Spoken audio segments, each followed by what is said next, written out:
on. How about that Bitcoin? How about the bit? What do you mean about the? How about the psychological level coming up?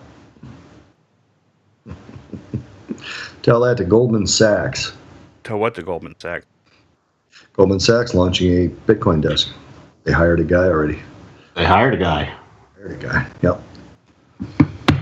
Goldman Sachs, probably the most hallowed name in the world of finance, has finally taken the plunge. You know, if they make money on Bitcoin, then you know they will, because they are also creating a forward. The advice provided on this podcast is general advice only. All statements made are considered by the participants to be accurate, but accuracy cannot be guaranteed.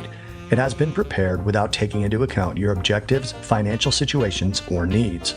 All participants in this podcast, including guests, may have a financial interest in any or all of the products or services mentioned. Before acting on this advice, you should consider the appropriateness of the advice, having regard to your own objectives, financial situations, and needs.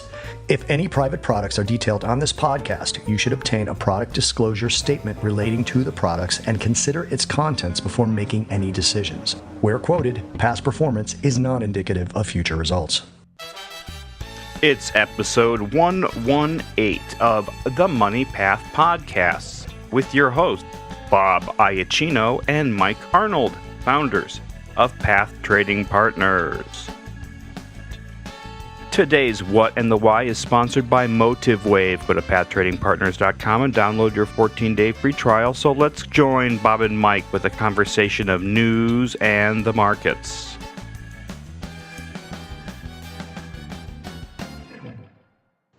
So they're already in the process of creating a derivative of Bitcoin, an over-the-counter derivative.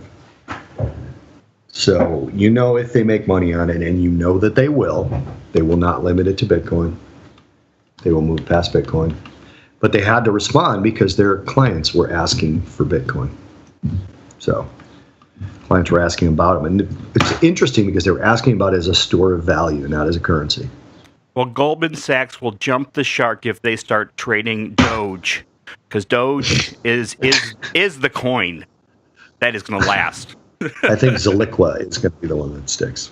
Well, we had some other crypto news this week besides Goldman. We had Hong Kong government confirms Bitcoin poses only a medium to low risk in financial crime. They did a whole analysis of it, and Hong Kong, the government came up with there's some use of it in this crime and terrorist stuff, but it's not one of the major uses. So they came out. So there's, let's see, the Money Laundering and Terrorist Financial Risk Assessment report also mentions that the Hong Kong financial regulators, the FSTB, and law enforcement agencies are working together to look into risks associated with initial coin offerings and cryptocurrencies in general as well. They're more interested in, the ICOs. Yeah. Rather than the fraud coming from ICOs, rather than people using Bitcoin for nefarious purposes.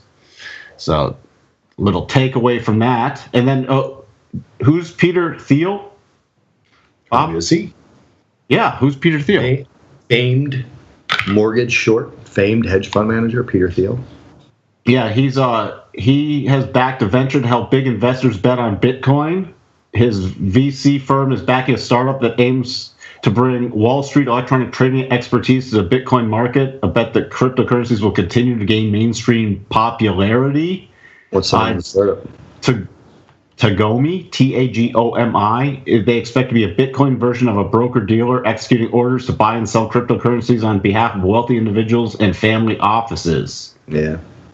So that he's jumping in, and then, of course, here's the most credible thing of the week. The Reddit co-founder says Ethereum price will reach 15,000 this year. Currently trading 778. Didn't he retract that to 1,500? I don't know. I didn't see. Did he retract it? There might have been a retraction, but that's unconfirmed. I have not seen the official retraction yet. If it is, then still maybe like 5x. Maybe if it went to 1,500, that would just be a double from here. But 15,000, he says, Bitcoin will be back at 20, but Ethereum, if it's going to 15,000, that would be like eightfold increase, and I would then bet Bitcoin would be a bunch higher.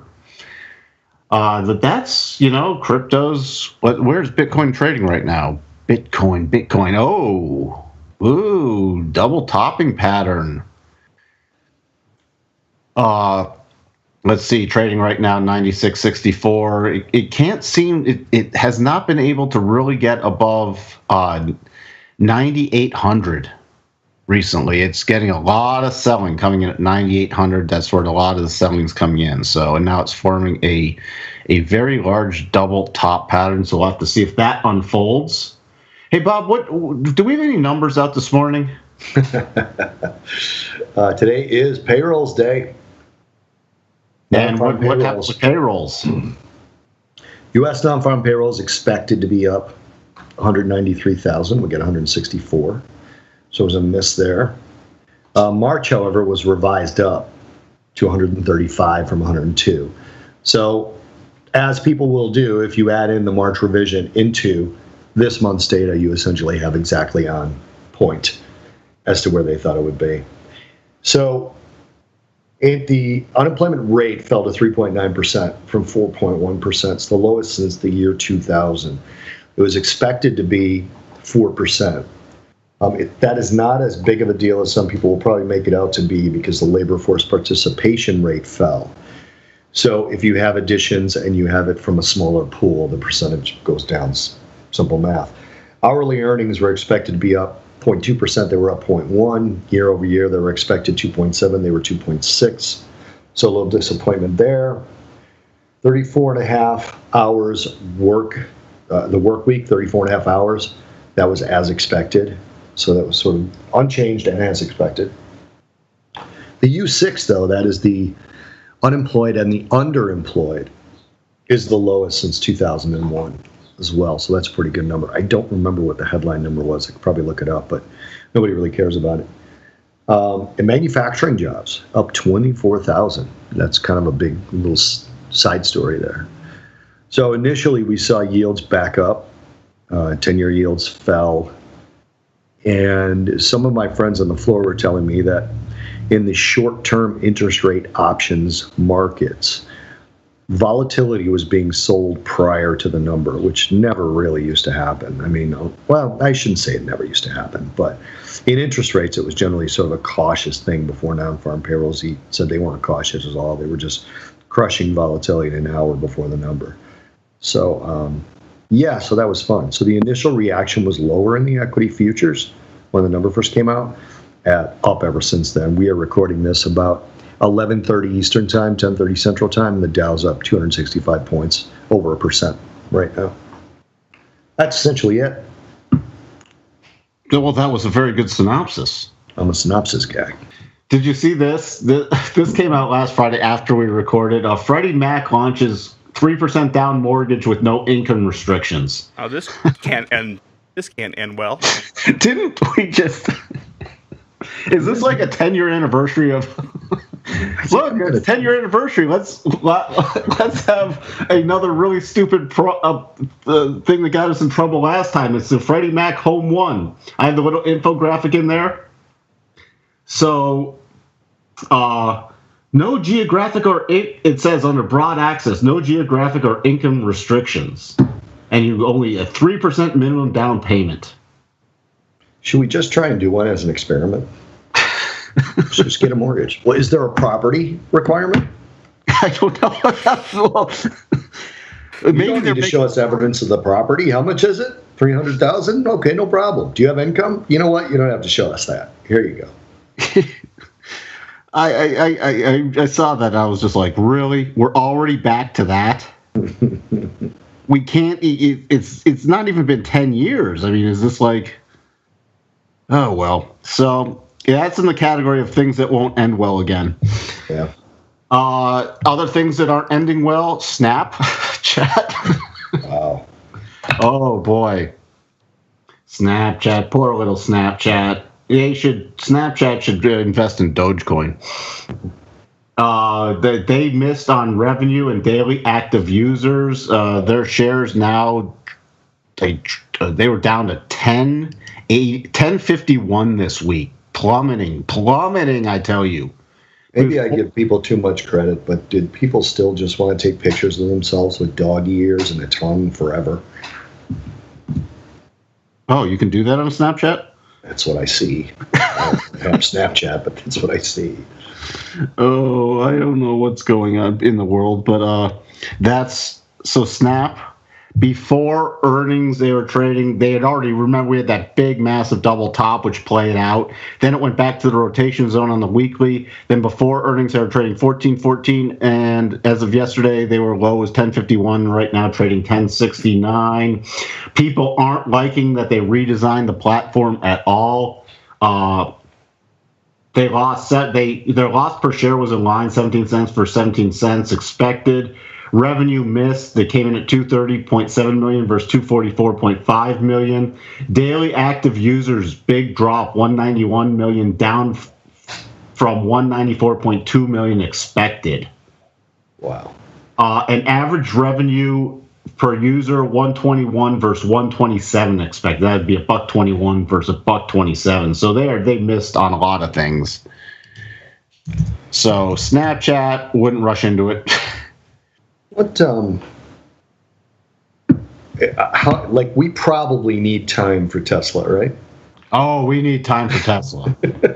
We're not going to rush into the Tesla talk this week. Oh, right? Tesla was the banner. No, I'm saying that's the juicy aspect. Okay, go.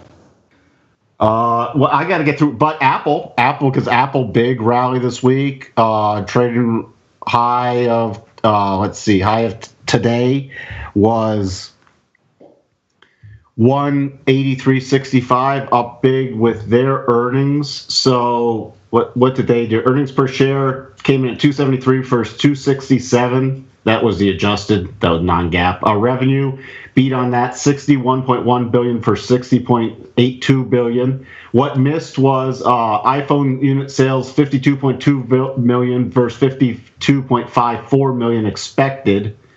And then they gave but margins increased, so who cares? Yeah. So, and then they gave decent Q3 guidance. So they gave decent Q3 guidance. So, and then they still don't know how to make a good Macintosh. McFly. And then there was $100 billion in share buyback plan. Oh boy, yeah. Don't even start with that. They're using all their tax, with bringing money back and bringing it in and doing, instead of going into like CapEx or new products, they're going into share buybacks. Fantastic. $100 billion in share buybacks is crazy. Yep. So, see, you got me all excited about Tesla, but we have to tag Amazon taking over segment. Now, Amazon's offering retailers discount to adopt its payment system versus other things like PayPal and MasterCard and Visa. So they're trying to get other people into Amazon Pay by offering them extra incentives to use that as a payment service instead of other current vendors. So they're going harder after that segment now. Where is Amazon this week? 15.80.30, Mike. Yeah, right now they gapped up with earnings to 16.38.10 as their high. Now it's pulled back to the rising daily rotation zone. If it does, just watch out. If it gets a key close below about 15.50, we'll probably get a gap fill down to around 1,500. So everybody keep that in mind on Amazon. Again, my stance on Amazon is always when it goes down, you probably want to buy it. You just want to be smart about it. You want to look for patterns. Yeah, key locations. As it continues to take over the world. Yep. Like the last time, this was beautiful. If people don't know what we mean by rotation zones, check out any of our videos. We talk about rotation zones all the time on our YouTube channel, but it came back to the bottom of the weekly rotation zone and rotated back up. So you could have picked this up right around 1360 to 1400, anywhere in that, and then it rotated back up to, right now 1580. So really nice. We're gonna have to see. It is looking a bit toppy here, so we'll have to see if it what it's going to do, but is not as toppy as Twitter. Twitter announced yesterday Before you leave from Amazon, did you see what Tony Rogers, the CMO at Walmart, said about Amazon on the conference call? No, I didn't. What did he say? This is a quote: "Free shipping, 2-day orders over $35 forever," said Rogers, after showing the upcoming new spot. It's a TV spot. And it says no membership fee because, we just don't think you should have to pay $99 a year for the privilege of free shipping. Well, it's not $99 anymore. It's going up to $119. Well, they better adjust their TV commercial. Yeah, they better fix that. Thank you for. I did not see that. That's why we still have you on the show, Bob. Little swipe. I appreciate that. Now, Twitter, we're sorry from Twitter because they didn't properly mask your password. So they've recommended everybody change your Twitter password because they didn't on one of their internal systems didn't mask the passwords at all. So anybody who had access to those internal systems could see your unmasked password. Now, I don't know if they didn't say any hackers got it, but your password this is compromised. Related, but not related. This is one of the things that I like about somebody like Goldman getting involved in Bitcoin, because they have to, if they're going to be trading clients' money in cryptocurrencies, they have to find a way to secure it. So, there can't be a hack into Goldman systems when all of a sudden $3 billion in Bitcoin disappear. So they're going to throw a ton of money into that type of security, and hopefully it becomes more of a public thing. I doubt it because it's Goldman, but maybe if they come up with something that is a little bit more robust, it'll help the whole market. So, and this is a throwback. This was in the Wall Street Journal this week where we've talked about this, Stafford, and they're going to zero. Guitar maker Gibson brand finally filed for bankruptcy. It's now official. Gibson bankrupt. That's right. And here's the next prediction. The owners of Gibson forced the CEO out who's had his day, and then they start putting the Gibson name on guitars made in China. Anything else? I mean, their big problem was it wasn't even their instruments per se. It was all their all the things they acquired recently that weren't in their core line of business. They bought the Anoco audio company, which was like sort of a Blaupunk audio company, and they thought they were going to be the next big speaker company and in-home company. All right. Are we ready for Tesla? Yeah. Did you hear the earnings call? I didn't listen to it, but I heard clips. Oh. Well, that's after Elon. Oh, this is so cool. So first off, all right. They beat expectations with $3.4 billion in revenue. He actually tweeted out this article from TechCrunch he linked to it and he said, la, la, la. And they adjusted loss of $3.35 per share. That's negative $3.35. But that beat because they were expected to lose $3.48 a share. They did beat on revenues, but again, that's with ZEV credits and a lot of stuff. They're just burning through money, though, like it's going out of style. So he tweets out the article. Then they're doing the conference call. Oh, this is where he lost it.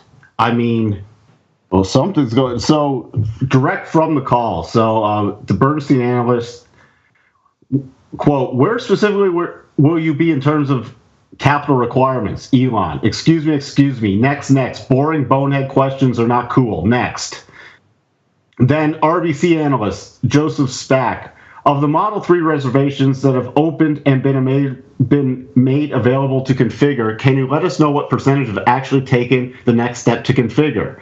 And then I'm like, did I lose connection? Because there was literally a 14-second pause. It's like no sound. It's like mute. They're afraid to leave. Connection. No, and then Elon comes back on. We're going to YouTube.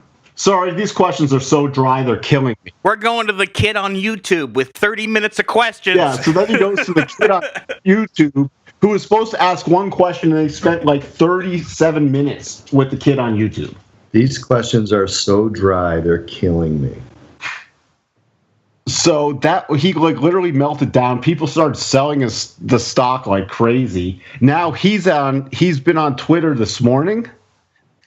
This is even better. He's like having another meltdown on Twitter this morning. This is Friday morning, defending himself. His exit strategy is in full play, in my humble opinion. So here's what he's saying on Twitter this morning. These dry questions were not asked by investors, but rather by two sell-side analysts who are trying to justify their Tesla short thesis. They are actually on the opposite side of investors. Hyperchange represented actual investors, so I switched to them. Well, funny thing is, the two sell-side Hyperchange. Both those companies have them at market perform. They don't have them as sell. They have them at market perform. So he's going after these people.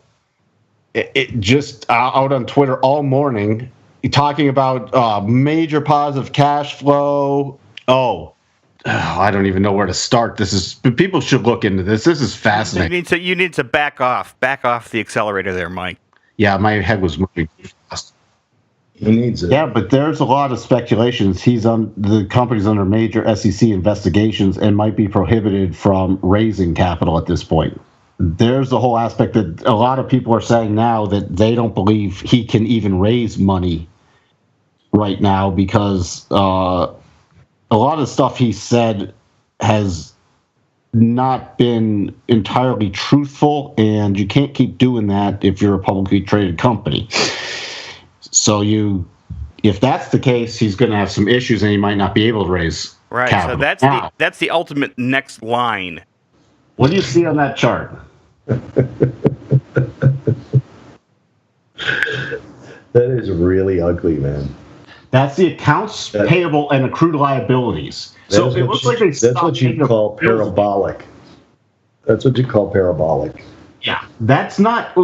I would not want them to owe me money at this point because you might not get paid. Oh, that's a huge number. And they only have $2.7 billion in cash, and you don't want your accounts payable going up every quarter. That means they're not paying their bills. Yeah, they'd be short about $2 billion in cash if they tried to pay everybody right now. Right. You can't pay. So the other problem is the quality of the Model 3.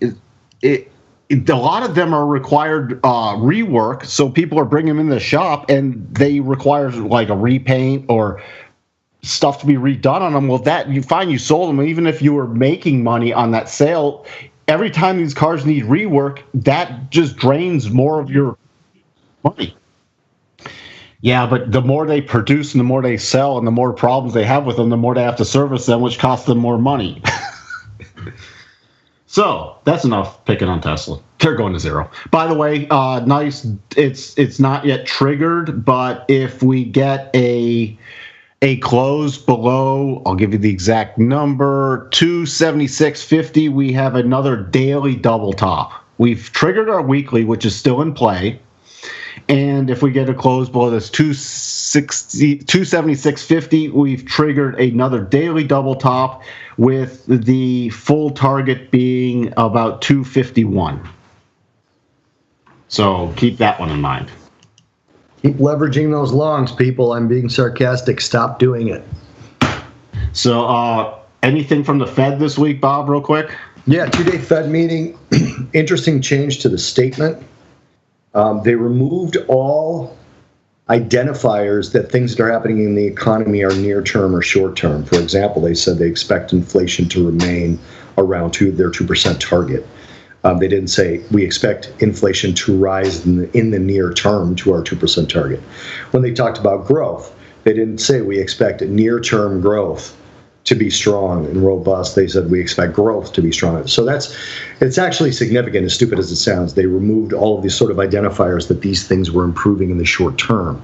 They said risks are roughly balanced, as opposed to in the short term, risks are roughly balanced. So that signifies a little bit of confidence in the recovery in the market. You want to call it a recovery, you want to call it a growth period, whatever. So having said all that, they called their inflation target symmetric, our symmetric 2% inflation target. If you look up symmetric, it basically says, I'm paraphrasing, even around an axis. So just as much above an axis as below an axis, right? So what they're telling you is that there's a lot of talk out there that some of the core measures of inflation on a year-over-year basis are well over 2%, but the month-to-month things are dropping, so you've got an argument about the economy slowing versus the economy picking up inflation steam.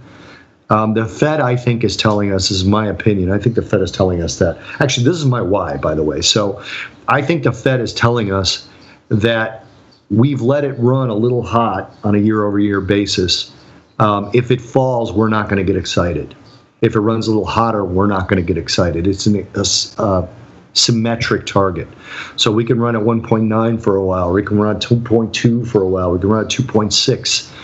So what you take from that is they still have not changed 3 hikes in 2018, so 2 more, and I don't think they intend to. The dollar strengthened on that. It had one little down day yesterday, but essentially I believe it's been up about 8 of the last 10 days.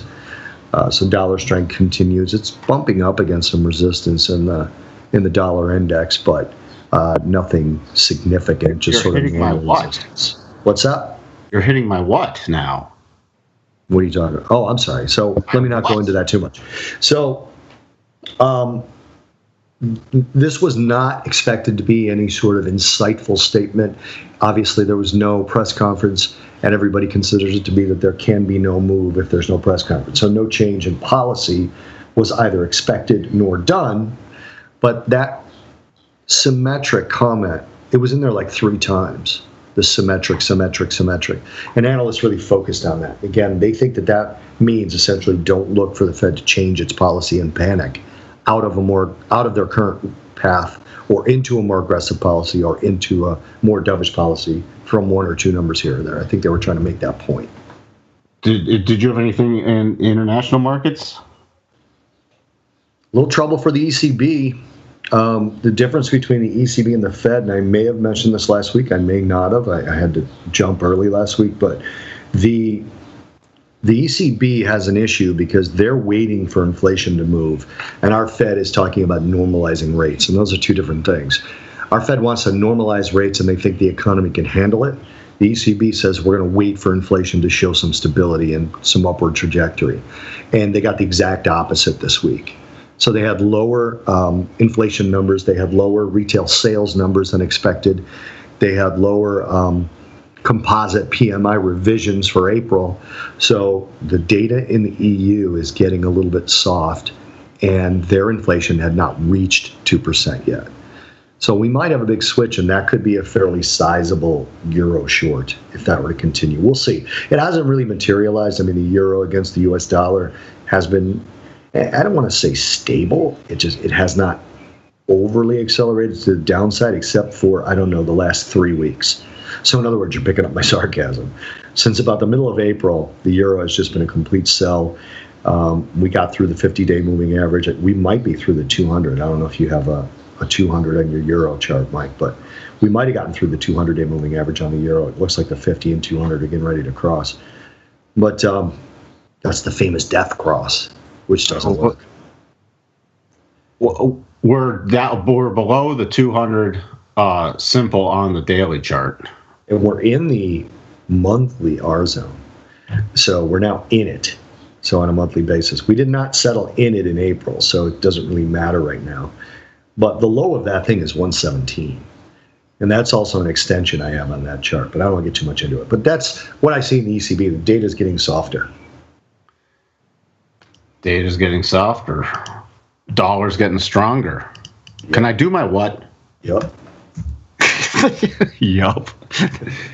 Remember we talked about that double? Yes. Guess what it hit? The target was 92.69. It closed on the 2nd of May. Never got stopped out, right? Never got stopped out. 92.70. Awesome. Trading right now 92.68. So hit the full target on the double bottom. Awesome. It took a while. I mean, it was triggered on a daily basis back on February 28th, and then it languished sideways. You languished sideways. until it broke out again on April 23rd, and then it essentially went pretty much straight to target in a matter of days. Yeah. So that was my what. We hit that. There you have it.